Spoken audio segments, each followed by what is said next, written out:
যারা ওখানে খেলতে গিয়েছে তাদের এত খোলামেলা কোনো ড্রেস আমার মনে হয়নি। অশ্লীলতা আসলে হচ্ছে আপনারাই নাকি ছড়াচ্ছেন। বিকৃত মস্তিষ্কের মানুষগুলাই শুধু এগুলো বলছে, বাট আই ডোন্ট থিঙ্ক যে এটার সাথে খোলামেলার সাথে খেলার কোনো সম্পর্ক আছে।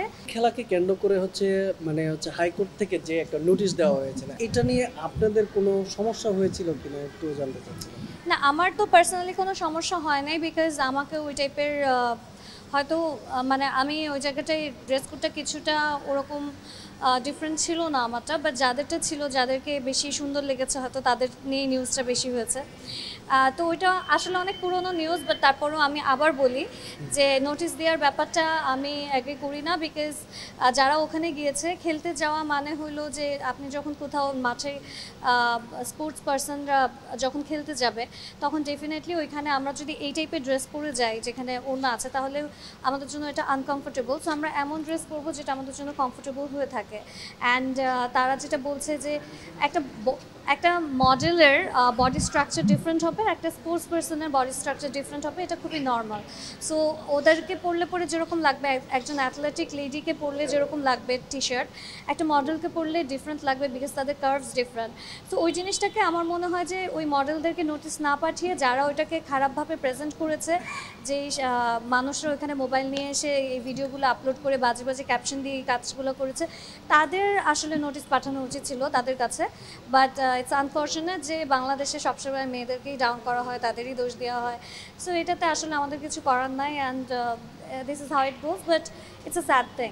আপনি কি মেনে নিচ্ছেন যে তাদেরকে দোষ দেওয়া মানে আপনাকে দোষ দেওয়া, মানে আপনি কি সচরাচর মেনে নিচ্ছেন কিনা এক? আর দ্বিতীয় হচ্ছে যে এই যে খোলামেলা ড্রেস আপ বা হচ্ছে এই যে হ্যারাসমেন্ট আপনাদেরকে, তারপরে হচ্ছে যে খোলামেলা বিষয়টাকে উকিল যখন বলল হাইকোর্টে, সুপ্রিম কোর্টে, তখন এই বিষয়টাকে কিভাবে দেখলেন?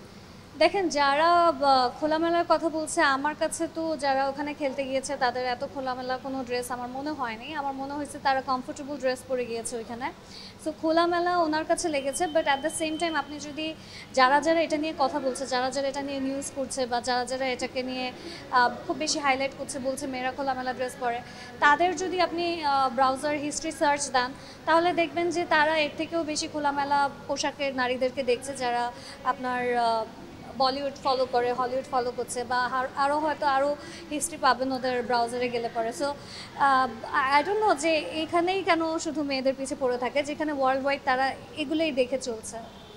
তাছাড়া অনেকে বলছিল যে উনি নিজেই বলছিল যে অশ্লীলতা আসলে আপনারাই নাকি ছড়াচ্ছেন। বিষয়টা কি আসলে কারা বলছে? যে উকিল ছিল উনি কিন্তু বলেছে বিষয়টাকে, কিন্তু উনি কিন্তু যখন বলছে সাংবাদিকদের সামনে, এই বিষয়টাকে আপনি কিভাবে দেখছেন? উনি আসলে কাদেরকে মিন করে বলছে এটা তো আমি জানি না, আমরাই ছড়াচ্ছি নাকি এখন আমাকে যেহেতু পার্সোনালি নোটিশ পাঠায়নি, আমাকে যেহেতু মিন করে বলেনি, সো আমি এটাকে পার্সোনালি নিচ্ছিও না, এটাকে নিয়ে আমি কিছু বলছিও না। আমাদের দেশে এটাকে আপনারা শো অফ বলছেন, বিদেশে বা বলিউডে বা যে আইপিএল যে খেলাগুলো হচ্ছে, যে প্রীতি জিন্টা ওখানে গিয়েছে, সে কি বোরকা পরে গেছে? বা ওখানে যারা খেলছে তারা কি এরকম করছে, মানে এরকম টাইপের কোনো ড্রেস পরে গেছে? তারা কি করতে গেছে? সো এটা যারা বলছে, আই থিঙ্ক এটা তাদের মেন্টালিটির একটা প্রবলেম আছে, নেগেটিভ মেন্টালিটি। তারা জাস্ট কোনোভাবে দোষ দিয়ে দিতে চায়, বা I don't know, there must be some problem. বিকৃত মস্তিষ্কের মানুষগুলাই শুধু এগুলো বলছে, বাট আই ডোন্ট থিঙ্ক যে এটার সাথে খোলামেলার সাথে খেলার কোনো সম্পর্ক আছে। টোটালি আমার পার্সোনাল থিঙ্কিং হলো যে আমি ওখানে এমনই ড্রেস পরে গেছি যেটা আমার জন্য কমফোর্টেবল ছিল, বাকিরা ওইটা পরেই গেছে।